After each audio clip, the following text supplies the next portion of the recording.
आज का हमारा टॉपिक बहुत ही मोस्ट इम्पोर्टेंट होने वाला है, क्योंकि ये हमारी बिहार की संस्कृति में भी आता है और ये बौद्ध धर्म जिसका बहुत ही ज़्यादा सवाल पूछा जाता है किसी भी गवर्नमेंट एग्जाम में। ये बहुत ही वीवीआई टॉपिक रहता है। बौद्ध धर्म से बहुत ही एग्जाम में इससे क्वेश्चन आना फिक्स ही रहता है लगभग, और बीपीएससी जैसे एग्जाम में तो इसका बोलबाला है।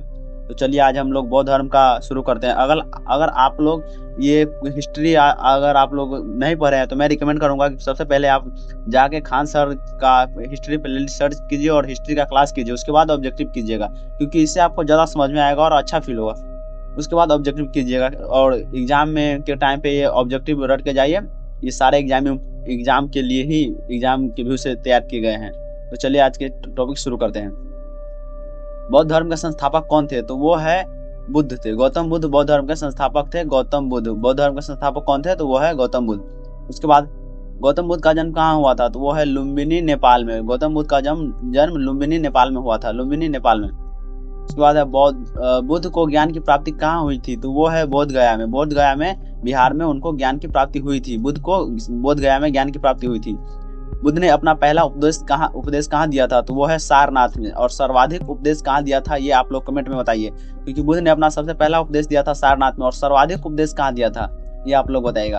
बुद्ध का महापरिनिर्वाण कहाँ हुआ? तो वो है कुशीनगर में। कुशीनगर में उनकी मृत्यु हुई, जिसे महापरिनिर्वाण कहा गया।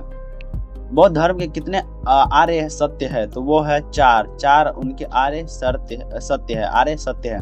उसके बाद है बौद्ध धर्म का प्रमुख ग्रंथ कौन सा है? तो वो है त्रिपिटक। बौद्ध धर्म का त्रिपिटक ग्रंथ है जो उनके लिए पुराण का काम करता है। जैसे हमारे धर्म में, हिंदू धर्म में वेद है, उस तरह से या फिर उनके लिए त्रिपिटक है।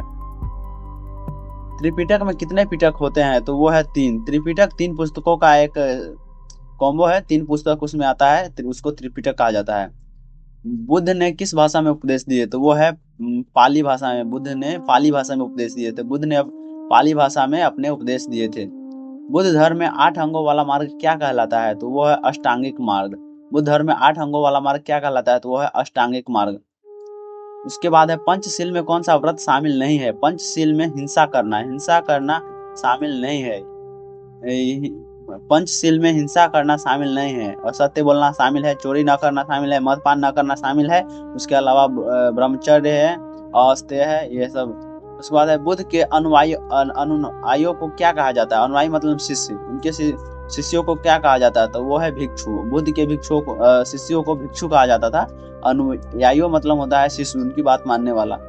उसके बाद है बौद्ध धर्म के अनुसार दुख का कारण क्या है? तो वो है तृष्णा, लोभ, लालच। ये कह सकते हैं किसी चीज की उम्मीद रखना, ये बौद्ध धर्म के अनुसार ये दुख का कारण है। उम्मीद नहीं रखो, लोभ लालच, तो दुख नहीं होगा। उसके बाद है बौद्ध धर्म में निर्वाण का अर्थ क्या होता है? तो वो है बौद्ध धर्म निर्वाण का अर्थ होता है मोक्ष। बौद्ध धर्म में निर्वाण का अर्थ होता है मोक्ष की प्राप्ति। बौद्ध धर्म की 2 प्रमुख शाखाएं कौन सी है? तो वो है हीनयान और महायान। और इसके बाद तीसरा शाखा भी बना था लास्ट में, वर्ज्यान, जो चाइना में अभी फॉलो होता है। वर्ज्यान शाखा सबसे खराब कह सकते हैं, क्योंकि उसमें मांस मछली खाना और दारू पीना सब अलाउ होता है। वर्ज्यान शाखा सबसे लास्ट में बना था, और मुख्य शाखा इसका हीनयान और महायान है। हीनयान को क्या माना जाता है? तो वो है छोटा मार्ग। हीनयान को क्या माना जाता है? तो वो है छोटा मार्ग, और बड़ा मार्ग है महायान। महायान शाखा में बुद्ध को क्या माना जाता है? तो वो है ईश्वर। महायान शाखा में बुद्ध को ईश्वर माना जाता है। और अभी हीनयान में केवल उपदेशक के रूप में देखा जाता है, कि वो सिर्फ उपदेश दिए थे। बौद्ध धर्म का प्रचार सबसे पहले किस राजा ने किया था? तो वो है अशोक। अशोक का हृदय परिवर्तन हुआ और वो बौद्ध धर्म अपना लिया, और उन्होंने बौद्ध धर्म के प्रचार में बहुत धन दौलत खर्च किया। अशोक ने बौद्ध धर्म का प्रचार कहाँ तक किया? तो ये है एशिया तक। बौद्ध धर्म का प्रचार अशोक ने पूरे एशिया में किया। अपने बेटी श्री संघमित्रा और राहुल को वो यहाँ श्रीलंका में भेजा था बौद्ध धर्म के प्रचार के लिए। बौद्ध धर्म की अंतर्राष्ट्रीय संस्था कौन सी थी? तो वो है विश्व बौद्ध संघ। बौद्ध धर्म की अंतर्राष्ट्रीय संस्था कौन सी थी? तो वो है विश्व बौद्ध संघ। उसके बाद है बौद्ध धर्म का प्रतीक चक्र क्या कहलाता है? तो वो है धर्म चक्र। बौद्ध धर्म का प्रतीक चक्र क्या कहलाता है? तो वो है धर्म चक्र। उसके बाद है बौद्ध धर्म में किस वृक्ष को पवित्र माना गया है? तो वो है पीपल के नीचे ही, या साल वृक्ष भी कह सकते हैं, इनके नीचे बौद्ध धर्म गौतम बुद्ध को ज्ञान की प्राप्ति हुई थी। इसके बाद है बौद्ध धर्म में किस स्थान को तीर्थ माना जाता है, तो वो है बोध गया भी है, लुम्बिनी भी है, सारनाथ भी है, ये सभी है बौद्ध धर्म में तीर्थ स्थान। ये सभी को तीर्थ स्थान माना जाता है, उपरोक्त सभी है इसका आंसर। उसके बाद है बौद्ध धर्म में किसका त्याग आवश्यक है, तो वो है धन का, मोह का, तृष्णा का और इसमें ब्रह्मचर्य का पालन करना। ये सभी है बौद्ध धर्म में, सभी का ये सब का त्याग करना आवश्यक है। बौद्ध धर्म के अनुसार जीवन का उद्देश्य क्या है, तो जीवन का उद्देश्य है निर्वाण प्राप्ति करना, मतलब ईश्वर के पास चले जाना। मृत्यु को ही निर्वाण कहा जाता है उनके हिसाब से।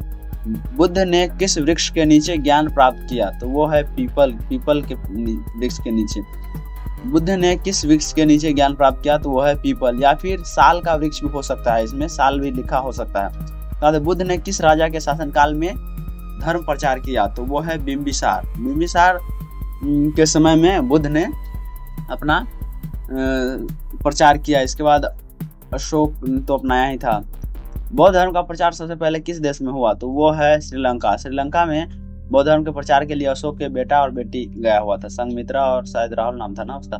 बौद्ध धर्म का कौन सा संगीति अशोक के काल में हुआ, तो वो है तृतीय संगीति अशोक के काल में हुआ था। बौद्ध धर्म का कौन सा संगीति अशोक के काल में हुआ, तो वो है तृतीय। बौद्ध धर्म की चतुर्थ संगीति कहाँ हुई थी, तो वो है कश्मीर में हुई थी। बौद्ध धर्म की चतुर्थ जो संगीति हुई थी कश्मीर में कुंडलवल में हुआ था। उसके बाद है बौद्ध धर्म के अनुयायी किस व्रत का पालन करते हैं, तो वो है पंचशील व्रत का पालन करते हैं। उसके बाद है त्रिरत्न में कौन सा शामिल है, तो वो बुद्ध, सम, धर्म और संघ, यही तीनों है, बुद्ध, धर्म, संघ। त्रिरत्न में कौन शामिल है, तो बुद्ध, धर्म, संघ। इसके बाद बौद्ध धर्म में संघ का अर्थ क्या होता है, तो वो है भिक्षुओं का समुदाय। संघ मतलब होता है भिक्षुओं का समुदाय। इसके बाद है बौद्ध धर्म में किसका त्याग आवश्यक है, तो ये सभी का त्याग। तृष्णा का मतलब होता है लोभ। इसके बाद है मोह, स्त्री का मोह कह सकते हैं, क्रोध, अपने आप पर काबू करना, ये सभी शामिल है बौद्ध धर्म में। ये सभी शामिल है, सबका त्याग करना आवश्यक है। बौद्ध धर्म में किस मार्ग को अपनाने की सलाह दी गई है, तो वो है मध्यम मार्ग। मध्यम मार्ग को अपनाना, ना ज्यादा कठोर नियम अपनाना है, ना ज्यादा सरल। अपने जिंदगी को आराम से जीना है और निर्वाण प्राप्ति करना उसका लक्ष्य होता है। बौद्ध धर्म में किस तत्व को दुख का मूल कारण माना गया है, तो वो है तृष्णा, लोभ। किसी चीज की इच्छा रखना ही दुख का कारण है। बौद्ध धर्म के अनुसार किसी चीज की इच्छा रखना ही दुख का सबसे बड़ा कारण है। इसके बाद है बौद्ध धर्म में किसको जागृत कहा जाता है, तो उसे बुद्ध को जागृत कहा जाता है। बुद्ध को जागृत कहा जाता है। बौद्ध धर्म में किसको जागृत कहा जाता है, तो वो है गौतम बुद्ध। गौतम बुद्ध को जागृत कहा जाता था। गौतम बुद्ध में किसका महत्व अधिक है, तो ये है कर्म का।